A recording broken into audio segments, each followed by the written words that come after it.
I was thinking about the idea about how with this diet, it's the only diet I've ever done where I felt better almost immediately. Back in the day, well, let's say mm,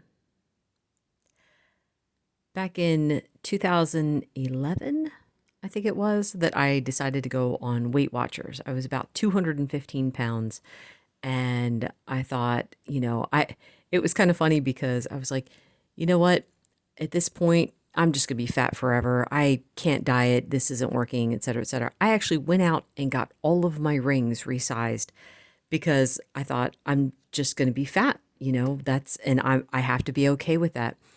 Right after that, though, I decided to do Weight Watchers. I don't know what the catalyst was, whatever, but I went on Weight Watchers and I lost 50 pounds.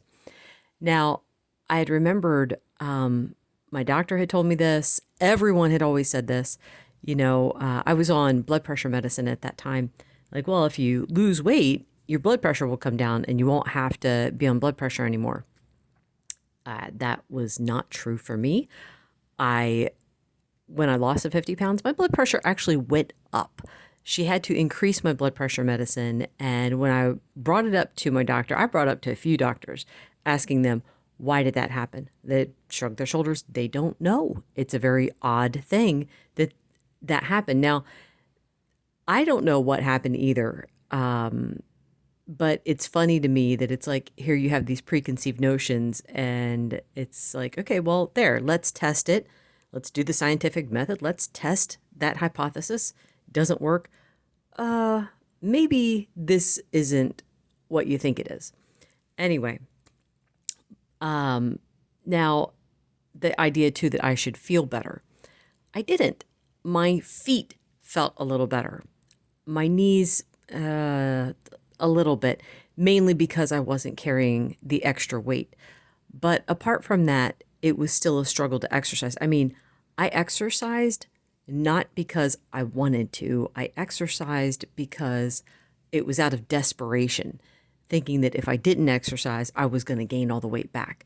And there's also that fear of, if I don't exercise, am I going to be able to stay mobile? But I didn't feel good. And I would, every once in a while, I'd have to take a nap. I'd be so tired. So it was funny to me when I started going low carb that within a few days of going low carb, I didn't have to lose the weight to feel better. It was just changing what I ate made me feel better. That to me is absolutely amazing, where you don't have to lose the weight to experience the benefits. You just feel better because you changed what you were eating. You stopped eating what was poisoning you. That is amazing. Now, my blood pressure, I kept listening to videos where they were talking about how people got off their blood pressure medicines when they went keto. Well, about 3 weeks in, I said, you know what? I'm going off my blood pressure medicine. Not the best, brightest idea of mine, but here's what happened. So, like a year before that, before I started low carb, I'm sorry, I'm just going to keep using the terms interchangeably, keto, low carb, because, they both, to me, they mean about the same thing. Anyway, about a year before I went low carb, I decided I was going to try to get off my blood pressure medicine. So I stopped taking it for, oh man, I don't even know if it was 2 days. I ended up getting the worst migraine ever. I had to be in a dark room, door closed, lights off. I couldn't speak because it hurt my head so bad. I didn't want anyone talking to me because that hurt my head.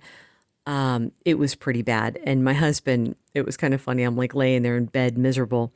He reaches into the room and drops off my medicine so that I could get back on the blood pressure medicine because he knew right away what was, what the problem was.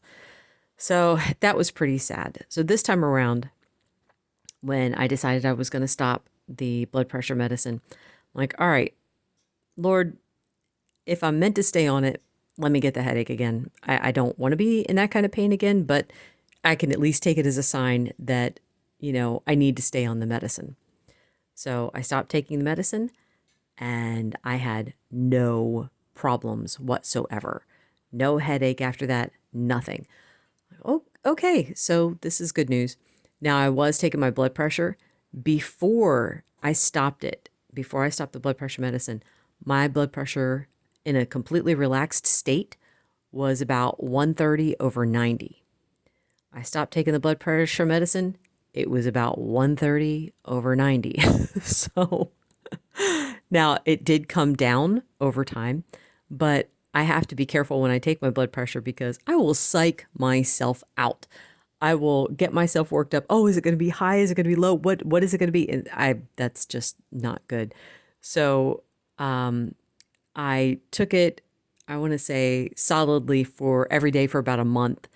And I saw it kept fluctuating. It would go like 140 over 100, and then it'd come down to like 120 over 80. So I'm like, I have to stop taking it because I keep freaking myself out about it. But anyway, that was 3.5 years ago. I will take it every once in a while. And it's back and forth. It'll be, I think generally the highest I get is like 130 over 90. And then the lowest, it'll be like, I can get like 118 over like 78. Honestly, though, I'm not worried about it because how I feel is so different from how I felt before. So I'm just going to go with that. I think that's about all I wanted to say in this. Just that solid idea of the benefits start before you lose weight. You feel good before you start to lose weight. This diet is definitely different than all the other ones out there. All right. Thank you for listening. Bye.